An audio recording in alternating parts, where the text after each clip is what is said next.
Good Monday morning, and thanks for joining us here on 9 News Watch. I'm Chris Bianchi, and we're going to be joined here in just a couple minutes by a news conference, first from the Denver Mayor, Michael Hancock, along with the Denver Department of Public Health and Environment, Bob McDonald. They're going to give an update on COVID and the COVID response here in the city of Denver. Then in a few more minutes, I should say, at noon, we'll have an update from the Colorado Governor, Jared Polis, on the same thing about the COVID recovery efforts across the state of Colorado. Obviously, the noon news conference will have more of a statewide feel, while the one coming up here in just about 3 minutes' time from Mayor Hancock will be Denver specific. Now, the one coming up here in just a couple minutes' time is likely to be a bit more newsworthy, as we could get some significant updates about whether or not there could be a mask mandate for the city of Denver. At this point, the city has declined to go as far as a full mandate for. That could change. We could also see some discussion about whether or not the city of Denver public schools could require masks here with back to school just coming up in a few days here as well. And of course, we'll get an overall update about the city's recovery efforts from COVID vaccination, from COVID, and an update on the vaccination level. At last check, the city of Denver, or the county of Denver, of course, intertwined, about 76% of the city's population has received at least one dose of the COVID vaccine, while about 70% of the city is fully vaccinated at this point. So that does put it a little bit above the statewide level. So again, may see some updates here, and you might also remember, or if you've been following the news here in recent days, Los Angeles, St. Louis, and New Orleans are among some of the bigger cities that have put in or reinstated a citywide mask mandate, and there are increasing calls across cities across the country for some of those mask mandates to potentially be reimposed. Denver, again, at this point, has declined to have the full mask requirement, but may see that coming up here in just a couple of minutes' time. Now, we're unlikely to see that from Governor Jared Polis coming up at noon, but what we could see from Governor Polis is a bit more of an update about hospitalizations, whether or not we've seen a big increase here in recent days with the Delta variant, of course, causing some of those bigger issues, not only, of course, in Colorado or throughout Denver, but across the country as well. So again, a couple things to keep in mind, a couple of numbers I kind of also bring to your attention as well. Is at this point, of a population of 5.8 million, Colorado has about 3.4 million Coloradans who have received one dose of the COVID vaccine, while about 3.1 million are fully vaccinated at this point. I'm going to go out to Mayor Hancock for an update from the mayor of Denver about about Denver's COVID vaccination updates at this point. And Dr. Connie Price, Chief Medical Officer for Denver Health. A week ago, in my State of the City address, presenting our vision for the future, I talked about the hard-earned economic recovery that is already underway, and cautioned that the pandemic had not fully released its grip on our city, our state, our country, or our world. A resilient city, and we are resilient. But we must protect its people and the progress we have made together. No one wants to relive the horrors of last year. No one wants to see another stay-at-home order to stop a crisis that threatens to overwhelm our hospitals. With the highly contagious Delta variant surging across much of the nation, even our 70% vaccination rate among those eligible is not enough to fully protect our residents, families, and businesses, or the economy from another devastating blow this fall and winter. That's because not every community in our country is taking the scientific miracle of these vaccinations seriously. In the past 6 months, 96% of the people hospitalized with COVID-19 in Colorado were not fully vaccinated. 90% of those new cases were caused by the Delta variant.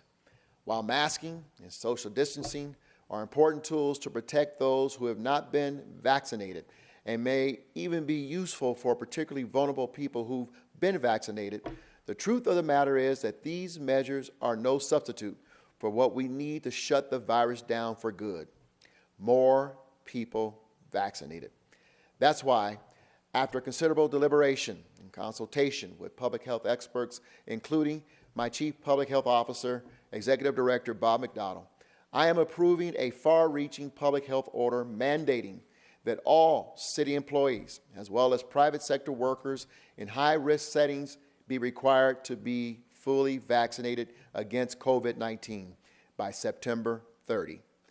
This new public health order applies to the city and county of Denver's municipal workforce of more than 10,000 employees. The requirement also applies to workers in congregate care settings like nursing homes, shelters for the people experiencing homelessness, hospitals, and correctional facilities. Vaccines are also required for teachers and staff in schools and post-secondary institutions. We are also extending this order to include certain categories of city volunteers and contractors. Now, let me be clear. This order is not intended to punish or denigrate any employee who has been reluctant to take the vaccine. I know that many of us have family members and friends, neighbors, and colleagues who have concerns about the vaccine despite assurances from top medical professionals across the country and around the world that it is the safest and most effective way to protect against this deadly virus. We intend to use the next 2 months to engage our employees and affected workers, answer their concerns, and provide them with objective and science-based evidence supporting more widespread use of the vaccine. We're more than aware that much of the COVID-19 response has been politicized, and significant misinformation about the vaccine and other public health precautions is floating around social media and irresponsible media outlets. We will work to address these concerns, and we will also protect those with religious and medical reasons that support narrow exemptions from this order. It's important for everyone else to know that the COVID vaccine is safe, widely available, and free of charge. Now, to be clear, this requirement does not change city regulations regarding face coverings, but our strategy to protect our employees and our residents and the public we serve will not be to rely on face coverings, testings, and social distancing alone. The silver bullet we need for full recovery is to ensure maximum vaccination. We are committed to keeping businesses and the economy open while ensuring that employers and employees feel safe in the workplace. Now, we are encouraged that this is the right course because of the growing number of private sector employers are also requiring vaccinations as a condition of employment. That is a rational and science-based approach to defeating COVID. And I believe that the people of Denver will expect their city government to do the same. Now I'm going to bring up Bob McDonald. He is the Executive Director of the Department of Public Health and Environment. Bob will come with more information on the vaccine mandate. Bob?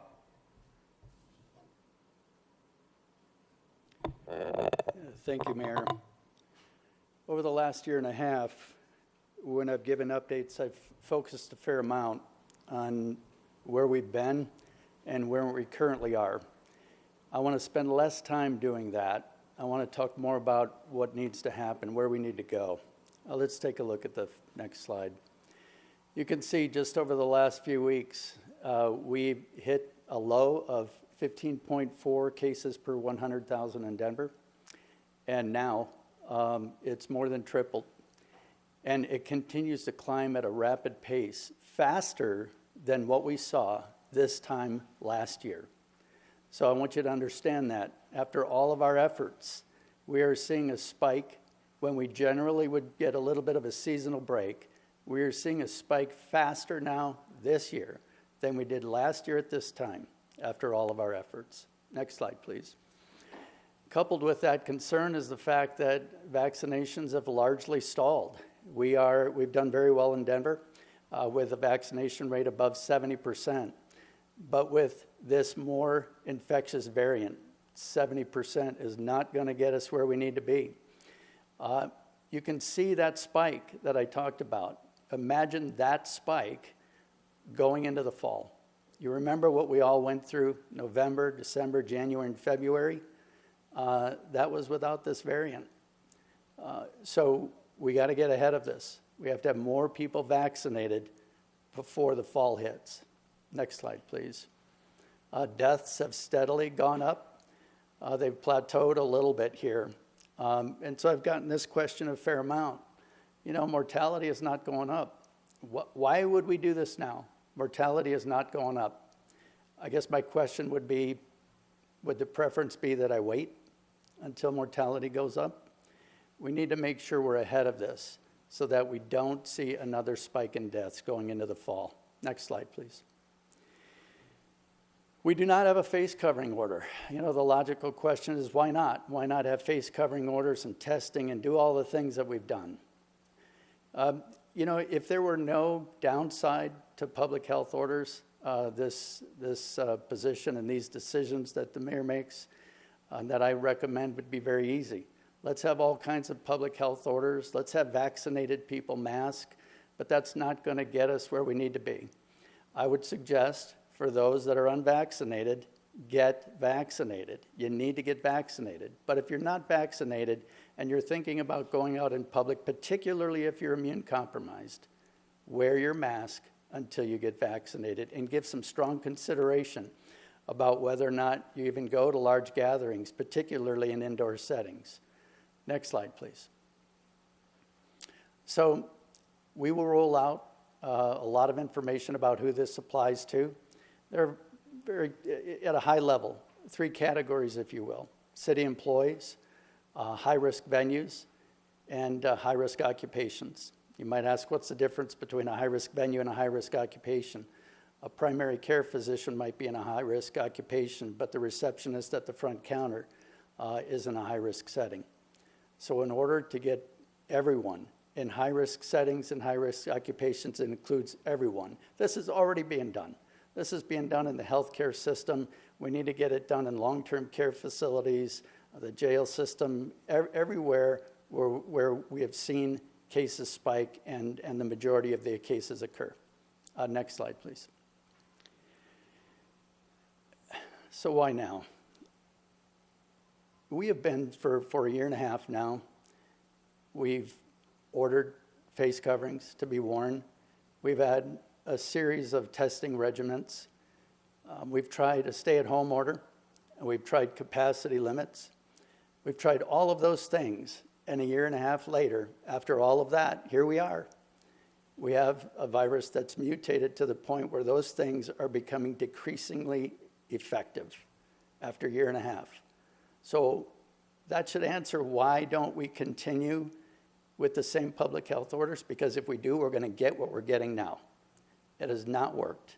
The only thing that's going to get out of this is mandatory vaccinations. We are not going to mask our way out of this. We are not going to test our way out of this. We need to get people vaccinated. That is the only way that we're all going to pull out of this. So whether you are involved in this order, whether this order applies to you or not, I'm asking everybody, please get vaccinated. We're going to go into the fall. We're going to see the same thing we saw last fall, particularly with this infectious variant. We need to act now. Get vaccinated. Next slide, please. Here's information about where you can go to get that done. Number of sources here to reach out with your questions. And with that, I'll turn it over to Dr. Connie Price with Denver Health and Hospital Authority. Thank you, Bob. Thank you, Mayor. I applaud the city's decision to mandate vaccines to further stop the spread of COVID-19 in our community. Vaccines work. They decrease the risk of infection and almost eliminate the risk of severe illness and hospitalization, and they're necessary to protect ourselves and others. Mandating a vaccine is not unusual in high-risk settings like the hospital to protect patients and our most vulnerable patients and staff. Denver Health is proud to be part of a growing number of healthcare institutions across the country who support this requirement in order to protect our patients and staff from severe infections from COVID-19. It has been shown, after millions of doses administered around the world, to be among the most safe and effective vaccines available to prevent infectious diseases. Scientific societies and professional organizations have supported such mandates in healthcare and other high-risk settings. This mandate is necessary, especially as we enter into the fall and winter months, to help control the spread of this virus and emergence of further variants, and ultimately limit the loss of lives. Thank you.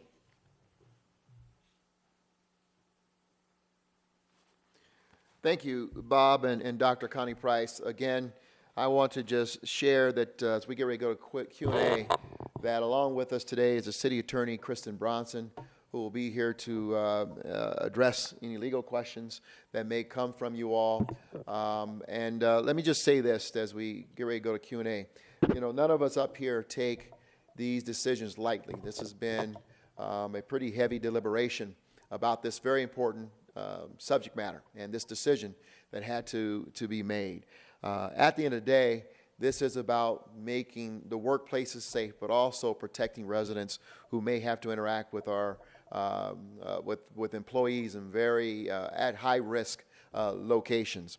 Not being an easy decision to make, we do believe with confidence this is the right decision to make. A lot of work, a lot of effort, I'm talking about by all Denverites, have already gone into bringing a city where we are today with regards to our vaccination numbers, but we are severely threatened by people who are not vaccinated today, who are unvaccinated, if they contract the very transmissible variant, Delta variant that's out there, and the need for more and more attention from our hospitals and our medical system, as well as a danger to those who are around them and, of course, to themselves.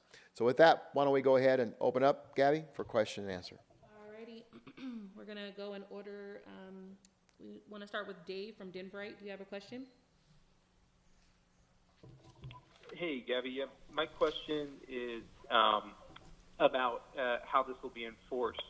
Will there be some sort of way for the city to check if people have been vaccinated, or do they just have to sign something? And then obviously the same question for the private sector, which seems a lot more unwieldy. Okay. Kristen, why don't you come up and answer the first one? Hi, I'm City Attorney Kristen Bronson. We are asking that employers be responsible for compliance within their own operations. And so we will expect employers to make sure that their employees are complying and maintaining records to demonstrate compliance. Obviously, if we get a complaint and we approach an employer about whether or not they're in violation of the order, we want to work with that employer. And our goal is compliance. We obviously have an ordinance that allows us to impose penalties for non-compliance, but our first approach to enforcement will be to work with the employer to gain compliance. Alrighty, Conrad with the Post. Yeah, hey there, thanks. I guess this is kind of a two-parter. First, I just heard talk about penalties for not complying. What does happen for employees, whether they're employees of the city or private employees, if they won't or they refuse to get vaccinated? And second, can I get somebody to elaborate just a little bit on the vaccination requirements for teachers and school staff? Does that apply just to DPS or all teachers in the city? Yeah, Conrad, thank you for the question. I'll start, and then I think Kristen wants to add to this as well. First and foremost, we want to be concerned about the right thing, and the right thing here is compliance. We need folks to get vaccinated. That's where our focus will be. We will work with city employees who are unvaccinated, who express concerns or refusal to be vaccinated. Our goal is to raise their awareness on the importance and the safety of the vaccination. Obviously, there are consequences for not following the order, and this would not be an order if you didn't have the consequences and be willing to follow through with them. And there might be some folks who may lose their jobs behind this. We recognize that, but the reality is that we're going to start with working with every employee who has questions. The goal is compliance. The goal is to get people vaccinated, to create a safe working environment for not only city employees, but for residents and customers who come in, and also for our contractors who are interacting with us as well. So we'll start there, and then you may have some comments on the teachers. Yep. Thank you, Mayor. I think you answered the question regarding employees, but with respect to schools, the order does apply to all schools within the city and county of Denver, including post-secondary and higher education. So that does include, for example, DPS, but private schools as well. Seth with Denver Gazette, do you have a question? Yeah, thank you. If 70% is not where we need to be, what is the threshold that we need to hit? And if we're not able, if this doesn't help depress the numbers, what is the next step for the city and county of Denver? Thank you. Well, I don't know. I think it would be premature to say that we need to get to 80% or 85% or 90%. I don't know that anybody's going to be able to identify that at this point. What I can tell you is that we know vaccinations are safe and protective, and the more people vaccinated, the less it spreads. We know that. So I don't want to estimate, what is that level that we need to reach, but I will tell you this, we are going to be data-driven. We don't want to implement all kinds of public health orders where it doesn't make sense to do that. We're going to continue to be data-driven. We're going to watch the data, and we're going to start with these high-risk occupations, high-risk settings, see if that gets us where we need to be, evaluate the data, and then move forward, doing what we need to do, if we need to go further or if we're in a good place at that point in time. Vinny with Bloomberg News. Thank you. This is Vinny Deljudice at Bloomberg News in Denver. With the danger of winter approaching, what type of risk does the COVID-19 Delta variant pose to little children who aren't vaccinated as we approach again this time of year when we've seen spikes in the disease? Thank you very much. Well, we all know that respiratory viruses thrive a little bit better in colder seasons. There's a number of reasons for that. Not just the climate itself, but the way our immune systems react. We're all a little bit more weakened during the winter time, especially outdoors and cold and things like that. That's why we tend to get a lot of those viruses during the winter months. So there's a lot of things going on as we move into the fall. Weaker immune systems, the respiratory viruses do better, and then we're all going to get inside. We're all going to move indoors where it's going to spread even more. Right now, the data indicates that severe outcomes with kids is low. However, they can get COVID-19 and they can spread it. Manufacturers are working quickly to get approval to have younger kids get vaccinated. Until that time, we need to make sure that everyone who comes in contact with kids in high-risk settings is vaccinated. That's why we're asking and including teachers and volunteers in school systems, because they can put unvaccinated kids at risk. Thank you very much. Is there anyone we've missed?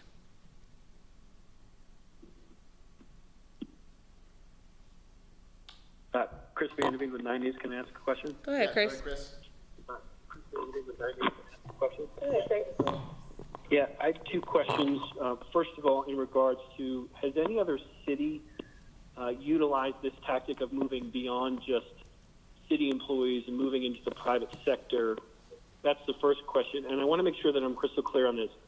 All teachers in the city and county of Denver, no matter what system they work for, have to be vaccinated? Yeah.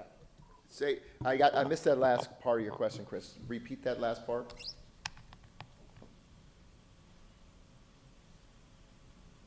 Yeah, sorry, Mayor. I'm just wondering, to be crystal clear on this, every teacher in the city and county of Denver that's operating with students, no matter if they work for DPS or not, has to be vaccinated? Yes, so it's all, it applies to all schools in the city and county of Denver, and then it would apply to their employees. So that would be teachers, staff, but also service providers that are on site. So a cleaning crew, for example, that's under contract to clean a school, those employees would also need to be vaccinated. Again, it's about mitigating the risk in that high-risk setting. And let me answer your first part question, Chris. Very good question. Last week I spent time communicating with mayors all over the country. I think about 12 mayors, about a dozen mayors responded to my inquiry in terms of where they were. I won't name any cities because I don't know where they are in terms of their announcing and formation of their policies, but I think what you're going to find is many cities across the country moving in this very direction. Some have already announced. San Francisco, for example, is already out there. But they're moving to require all of their employees, municipal employees, and then those contractors that work with them. And I think one of the unique elements that, Bob, we added to the order is high-risk venues and high-risk employees, or based on their interaction. And so you're going to find a diversity of policy, but most of us are in the same space when it comes to our municipal employees, particularly our first responders.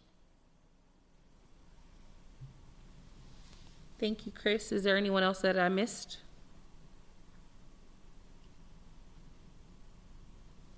All right, guys, thank you very much. Thank you.